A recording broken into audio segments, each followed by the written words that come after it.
Women's wing ప్రెసిడెంట్గా ఏర్పాటు చేయబడ్డారు కనుక టీసీసీ తరఫున మన బిషప్ గారు అలాగే మేమందరం కలిసి ప్రత్యేకమైనటువంటి హోదాను కరుణమ్మ గారికి బహుమానం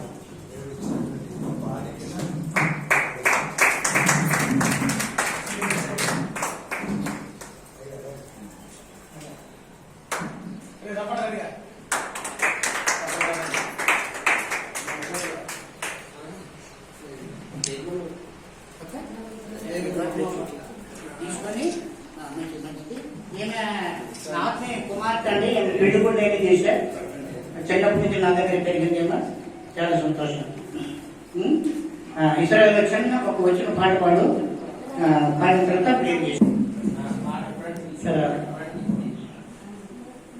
ప్రభునందు ప్రేమైన ఎందుకు ఏంటంటే అమ్మాయి హాస్పిటల్స్ పడడం వల్ల రేపు కనుక డెంగ్యూ వచ్చింది.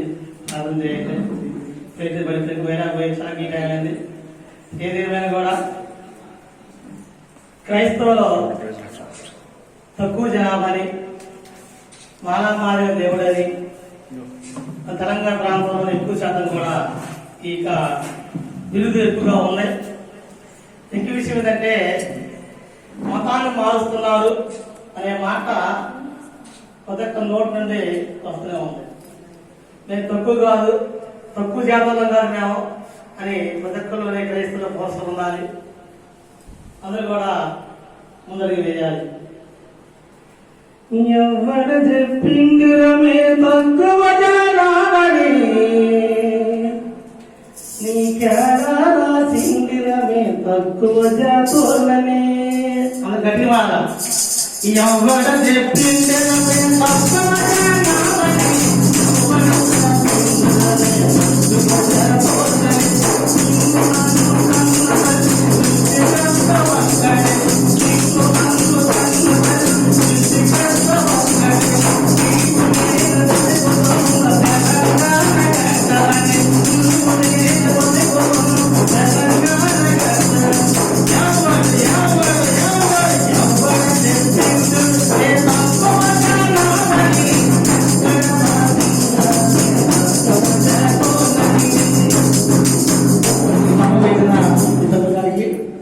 ఎందుకంటే సమయం కనుక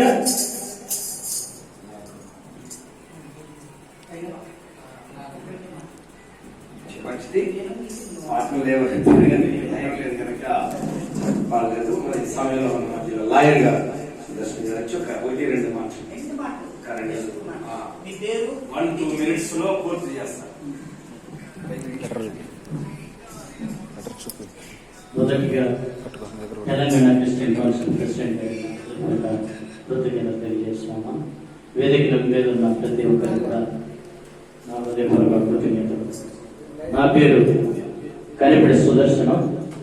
నేను సత్తుపల్లిలో గత 20 సంవత్సరాలుగా లాయర్గా ప్రాక్టీస్ చేస్తూ మా నాన్నగారు దేవుని సేవకుడు అవడం వల్ల మా తమ్ముడు కూడా దేవుని సేవకుడే, నేను కూడా బైబిల్ ట్రైనింగ్ చేస్తుండటం వల్ల దేవుని సేవలో దేవుని కాపరులు సంఘాన్ని నడిపిస్తా ఉన్నప్పుడు ఈ సమాజంలో అనేక ఘోరమైన పరిస్థితులు ఎదుర్కొంటూ ఉన్నారు. వారు దేవాలయం నిర్మించినప్పుడు కానీ లేదా సంఘములోనే కూడా అనేక మంది దేవుని యొక్క కాపరిని అనేక విధాలుగా విమర్శిస్తూ ఉంటారు. ఎప్పుడు ఈయన దొరుకుతాడని ఎదురు చూస్తూ ఉంటారు.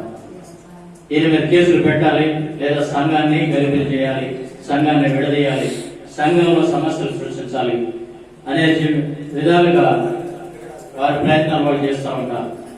ఆ పరిస్థితుల్లో దేవుని సేవకుడికి చట్టపరమైన అవగాహన ఉండకపోవచ్చు. కొంతమంది 10th క్లాస్ అవగాహన ఉంటుంది. IPC, CrPC, evidence. ఐపీసీ అంటే ఇండియన్ పెనల్ కోడ్ 1860, 511 నేరాలు ఉన్నాయి. అదేవిధంగా సిఆర్పిసి 1973. ఒక నేరం జరిగినప్పుడు పోలీసు వాళ్ళు ఎవరన్నా అరెస్ట్ చేస్తే, ఎఫ్ఐఆర్ ఫైల్ చేస్తే, ఛార్జ్ షీట్ ఫైల్ చేస్తే వారిని ఏ విధంగా కాపాడాలి, అదే సిఆర్పిసిలో ఉంది. అంతేకాకుండా ఎవిడెన్స్ యాక్ట్, సాక్ష్య చట్టం, అది 1872. వీటిని బట్టి మాత్రమే ఒక నేరం అనేది దానికి శిక్షించాలా లేదంటే వారిని వదిలివేయాలా అంటే కన్విక్షన్, ఎక్విటల్ అంటారు. కన్విక్షన్ అంటే శిక్ష, ఎక్విటల్ అంటే విడుదల చేయడం. ఈ రెండు కూడా major act and criminal major act అని ఉంది. ఆ నేరం జరిగినప్పుడు ఆ నేరం ఫ్యాక్ట్స్ ఆఫ్ ది కేసు ఉంటుంది. అంటే కేసు జరిగిన పరిస్థితులు, ఎప్పుడు జరిగింది, ఎక్కడ జరిగింది, ఎవరు చేశారు, ఆ నేరం ఏంటి, ఎందుకు జరిగింది, దాని పూర్వపరాలు ఏంటి, ఇవన్నీ కూడా పరిశీలించిన తర్వాత మేము అడ్వకేట్స్ ఏమో ఇద్దరు ఉంటారు. పోలీసు తరఫున ఏపీపీ ఉంటారు, గవర్నమెంట్ లీడర్. అదేవిధంగా ఎవరైతే నేరస్తుడు అని ఆరోపించబడతారో, ఎక్యూజ్డ్ అని, అతను తరఫున అతను తన లాయర్ని నియమించుకుంటాడు. అది పూర్తిగా నేరం నిరూపితం అయ్యి జడ్జిమెంట్ ఇచ్చే వరకు కూడా అతను నేరస్తుడు కాదు. ఏ వ్యక్తి కూడా పుట్టుకతో నేరస్తుడు కాదు. దేవాలయాల్లో అనేక విధాలైన మనసు స్వభావాలు కలిగిన వ్యక్తులు ఉంటారు. కాబట్టి ఈ నేర స్వభావం పరిస్థితులను బట్టి మీరు ఏదైనా నేరాలను ఎదుర్కొన్నట్లయితే నా ఫోన్ నెంబర్ ఉన్నది. ఆ ఫోన్ నెంబర్కి మీరు కాంటాక్ట్ చేసి డిస్కస్ చేస్తే నేను మీకు సలహా ఇవ్వడానికి, అడ్వైస్ ఇవ్వడానికి వీలవుతుంది.